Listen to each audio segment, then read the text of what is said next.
That morning, my sister Helena texted me one line that ended 15 years of family peace. "I'm quitting my job. You'll take care of us while I figure things out." No greeting, no guilt, just absolute expectation. I wiped my hands, stared at the message, and typed 4 words I'd never said before: "That's not on me." I hit send, then opened my laptop and signed the overseas contract waiting in my inbox. 10 minutes later, my phone lit up again: "Mother." But what she wrote next didn't just test my patience, it forced me to choose between blood and my own freedom. When people say family keeps you grounded, they don't mention how heavy the ground can feel when you're the one holding everyone up. I'd always been that person. My name is Clara Moreau, 32, operations manager, the human equivalent of a spreadsheet. My parents called me the stable one. What they meant was the one who never says no. Our family dinners looked warm from the outside, a roast in the oven, football humming from the living room, candles flickering against framed photos of vacations we couldn't afford without my credit card. But beneath the calm, everything was measured: my time, my paycheck, my patience. Mother would pass the bread and say, "You know, Helena's creative spirit just needs support right now." Translation: Helena's latest failed dream had a new invoice attached. Father would grunt from behind his beer: "Clara, grab the check, will you?" as if it were a tradition carved in stone. And Helena, her hair perfectly undone, her voice syrup-sweet, would smile like she'd earned another subsidy. I'd sit there pretending the math didn't sting. The rent I quietly covered, the insurance I paid, the vet bills for her dog I never even met. My phone was full of reminders labeled family bills, a list that used to make me proud. It meant I was useful, dependable, the glue. But lately, that glue felt more like handcuffs. Mother liked to say family evens out in the end. She never saw that even meant I bled a little more every time someone else made a mess. I kept telling myself it was temporary, that Helena would finally get her act together, but she never did. And somehow, I was always the safety net. Even Liam, my boyfriend, patient and kind, had started to notice. "You know they don't love you because you fix everything, right?" he'd said once. "They love you because it's convenient." I'd laughed it off, but his words stuck, quiet and sharp. The last Sunday dinner I went to, I remember Helena breezing in 20 minutes late, wearing an outfit that cost more than my week's groceries. Mother hugged her like she'd returned from war. "You've had such a hard week," she cooed. I poured the wine, pretending not to hear. Later, when Mother leaned close and said, "You're lucky, Clara. You don't need anyone to take care of you," I smiled the way people do when they're swallowing fire. That night, I opened my notes app and scrolled through the debts again. Each entry was a little confession I'd never made out loud. Phone plan, utilities, car insurance, apartment deposit, it wasn't just money. It was proof of how far I'd go to keep the peace. I didn't know it then, but peace was exactly what I was about to lose and, somehow, finally gain. It started small, like all cracks do. A late payment here, a "can you just spot me till next month" there. But by that fall, every favor had turned into a standing order. My family didn't even ask anymore, they expected. Then came the evening Helena announced she'd quit her job. She made it sound poetic, like a declaration of self-love. "It was toxic," she said at dinner, stabbing her mashed potatoes like a martyr. "I'm focusing on my mental health." Mother clasped her hands, eyes shining. "That's so brave, sweetheart." I stared at my plate. When I'd taken a single sick day last year, Mother said I was being dramatic. Helena's boyfriend, Dominic, grinned across the table. "She's building a brand, something creative." Father nodded, proud. "Faith, that's what matters." I wanted to ask if Faith could pay rent, but I bit my tongue. After dinner, Mother pulled me aside in the kitchen. "Honey, Helena is going through a hard time," she whispered like it was breaking news. "She just needs a little runway. You understand?" I did understand. That runway was paved with my paychecks. That night, back in my apartment, I sat in the dark with only the hum of the fridge for company. My notes app was open. Payments, bills, insurance, deposits. I scrolled through the numbers until they blurred. It wasn't a ledger anymore. It was a map of my own exhaustion. 2 weeks later, the text came, the same one that cracked everything wide open. 8:12 a.m. The morning light was soft, harmless. My phone buzzed on the counter. "I'm quitting my job. You'll take care of us while I figure things out." No greeting, no guilt, just assumption. I stared at it for a long time, toothbrush still in my mouth. For years, my instinct had been to fix, to send money, to smooth over the chaos. But something in me shifted. Maybe it was Liam's voice echoing in my head, "You've been paying for permission to be loved." I wiped my hands, opened the message, and typed 4 words, "That's not on me." My fingers trembled as I hit send. It felt like pushing a button that could blow up the only bridge I'd ever known. Silence. No reply, just the faint hum of the bathroom fan and my own heartbeat. I walked into the living room, still half stunned. On my laptop screen was the Dublin contract I'd been too afraid to sign. I hovered over it. For months, I'd made excuses. Mother would panic. Helena would crumble. Father would guilt-trip me. But not this time. The moment I pressed sign, a tiny notification blinked, "Document completed." It was quiet, almost anticlimactic, but I felt something unclench deep inside me. 10 minutes later, my phone lit up again. Mother. I didn't open it right away. I just stared at her name glowing against the screen, and I swear the air shifted. Whatever came next, I already knew it wouldn't be love. It would be the price tag for saying no. Mother's text came exactly 10 minutes later, like clockwork. "If you won't help your sister, don't come to Thanksgiving." I stared at it until the screen dimmed. For years, those words would have crushed me. Not because I cared about the turkey or the small talk, but because exclusion meant guilt, and guilt was how they kept me in orbit. But this time, I laughed softly, almost in disbelief. "That's supposed to scare me?" I whispered to no one. "But it feels like freedom." I sat down at my desk, opened my laptop, and looked at the contract confirmation still glowing from earlier, Dublin. Housing included. Start date Monday. It felt like a life I'd only daydreamed about, now quietly waiting for me to choose it. For the first time, I realized my family didn't just drain my bank account.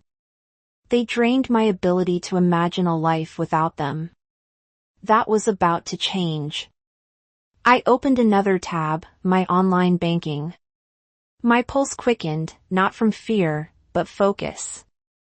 One by one, I scrolled through the recurring payments I'd carried for years, the family phone plan, Helena's car insurance, utilities tied to my parents' house. Cancel, remove, deactivate. Each click was small, but seismic. I half expected lightning to strike or Mother to burst through the door. Instead, there was only silence, clean, almost peaceful. My phone buzzed again. A voicemail from Aunt Vivian. This time, "Sweetheart, family gives and receives. Maybe you can give a little more this season. God will bless you back tenfold." Delete. Liam called later that night. His voice was warm, steady. "You did it, didn't you?" "I think so," I said. I finally said no. "You didn't say no," he corrected gently. You said yes to yourself. That line stuck. After we hung up, I started a new document labeled Exit Plan. I typed it in bold. Underneath, I listed every step like instructions for survival, remove my name from their phone plan, unlink Helena's car insurance, cancel utilities at the parents' house, freeze shared credit lines, transfer savings to a new account. Each line tightened a knot I hadn't realized was still loose. When I finished, I sat back and exhaled. For the first time in years, my life didn't look like a to-do list written for someone else. Still, the old habits tugged at me. I kept checking my phone, expecting Mother to call, expecting an apology that never came. By midnight, 23 unread messages blinked on my screen. None of them said, "I'm proud of you." Most said some version of, "You'll regret this." Maybe I would, but regret at least would finally belong to me. As I shut my laptop, the Dublin contract notification blinked again, a reminder, flight confirmed. 5 days, I whispered it out loud, testing the sound. 5 days till freedom. Mother didn't wait long to escalate. By the next morning, my phone was a war zone. Group texts, missed calls, guilt dripping from every message. Mother, family meeting tonight. Father, we expect you here at 7. Helena, don't make this harder than it already is. It was astonishing how fast they could turn "please help" into "how dare you." I stared at the screen for a long time before typing the simplest answer of my life, "I won't be there." Almost instantly, the typing bubbles appeared. Mother, you will. Helena, you're unbelievable. Father, watch your tone. I silenced the chat and turned my phone face down. The quiet felt holy. At 6:52 p.m., the doorbell rang anyway. When I checked the peephole, Father stood there, still in his work shirt, jaw tight. "Open the door, Clara." "No, don't play games." "I'm not." He muttered something under his breath about disrespect, but I didn't move. Finally, the footsteps faded down the hall. I locked the deadbolt twice, leaned against the door, and let out a shaky breath. They weren't coming to talk. They were coming to win. The next day, Mother tried a softer weapon, a voicemail. Her tone sugar-coated and trembling. "Sweetheart, Helena's trying her best. She needs a little support just this once. Think about what family means." I deleted it halfway through. By evening, I got a FaceTime call, the family conference. I almost didn't answer, but part of me wanted to see their faces. Wanted to finally stop pretending. When the screen lit up, all three were there. Mother in the kitchen, Father at the head of the table, Helena beside her with swollen eyes and perfect lighting. Dominic hovered in the background pretending to fix something on his phone. "Clara," Mother started softly. "Can we please talk like adults?" "I thought that's what I've been doing," I said. Helena jumped in. "You embarrassed us. You made me look like a beggar." "I didn't make you anything," I replied. "You sent a demand, and I declined." Her lips trembled. "You don't believe in me.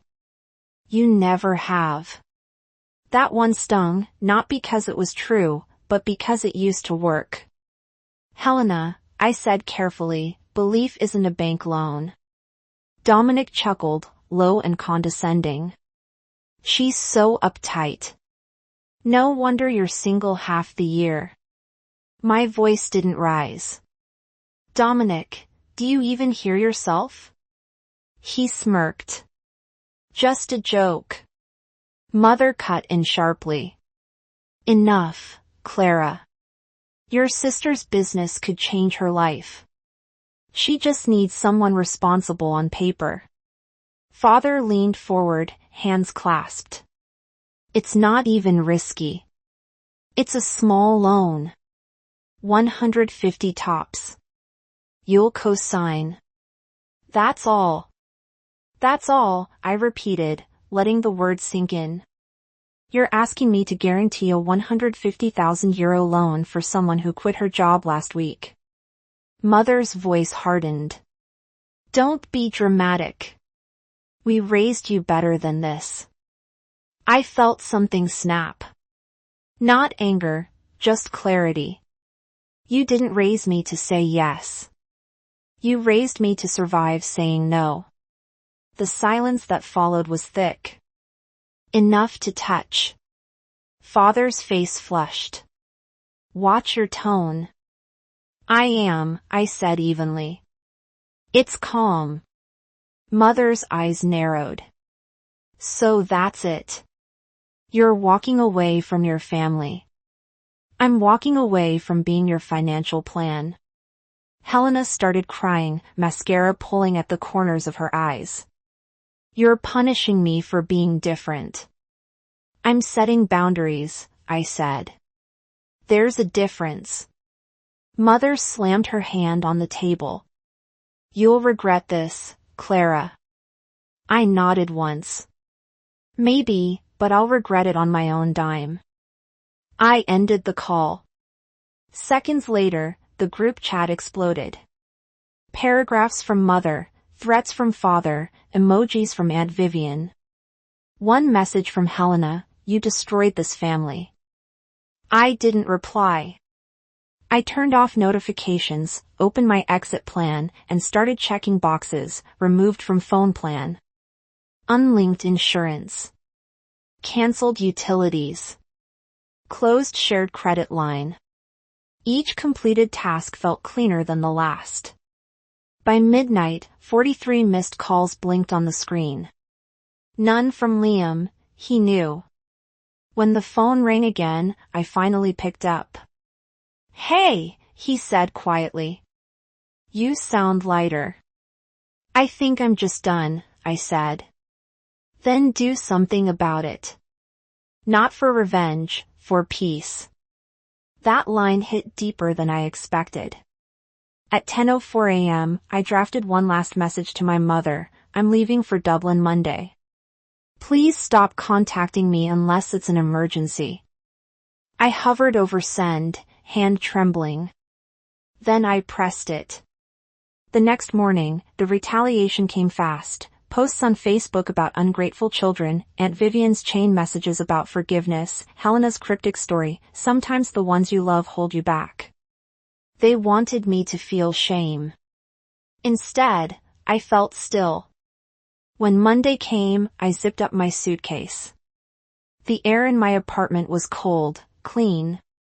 Every bill in my name, every key in my hand. As I rolled my suitcase to the door, my phone buzzed one last time. A text from Mother, we won't forget this. I typed back slowly, neither will I. Then I powered it off.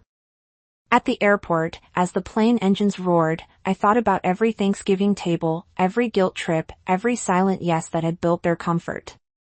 And I thought about that one small no that tore it all down. When the wheels left the ground, my heart did, too. Dublin was colder than I imagined. Gray skies, damp air, and a kind of silence I wasn't used to. But maybe that's why it felt like healing. My company apartment was small, one bedroom, white walls, a view of the canal. Everything inside belonged to me. Every bill, every key, every decision. No shared accounts, no borrowed peace. For the first week, I moved like someone learning to breathe again. I woke up early, walked to work through cobblestone streets, and drank coffee that actually tasted like mine. At night, I cooked for one and listened to the kettle whistle. Sometimes I caught myself waiting for the next crisis call that never came. The quiet felt strange until it didn't. Liam arrived that Friday, suitcase in hand, and a grin that made the place feel less foreign. You really did it, he said. You left. I laughed softly. Yeah, and somehow I'm still standing. He looked around the apartment. It's peaceful here. Peaceful feels weird, I admitted. But I'll get used to it. We ate dinner on the couch, candles flickering against the rain-streaked window. My phone sat face down on the table, silent. When I finally picked it up, there were no new messages. For the first time in years, the absence of noise felt like a blessing. Days turned into weeks. I got promoted early, led my first project, made friends who didn't need rescuing. One afternoon, I scrolled through old notes, the payments, bills, and utilities list I'd once treated like scripture. At the bottom, I added one final line, debt cleared, emotionally and otherwise. A month later, Mother left a voicemail. Her tone was softer this time. We're fine, sweetheart. Helena. Found part-time work. Your father says hi. I didn't call back, but I smiled anyway. Distance was doing what love never could, it made things kinder. Sometimes I'd stand by the window watching the canal lights ripple. The old Clara would have felt guilty for feeling okay. The new one just whispered, I earned this. Sunday morning, sunlight spilled across the kitchen table, catching the steam from my coffee. No buzzing phone, no new demands, just quiet. I thought about that first text, the one that ended 15 years of family peace. You'll take care of us. Maybe once I would have, but not anymore. I used to mistake being needed for being loved. Now I know real love doesn't drain you. It steadies you. I looked out over the Dublin skyline, smiling to myself. Peace didn't come with fireworks. It came with silence.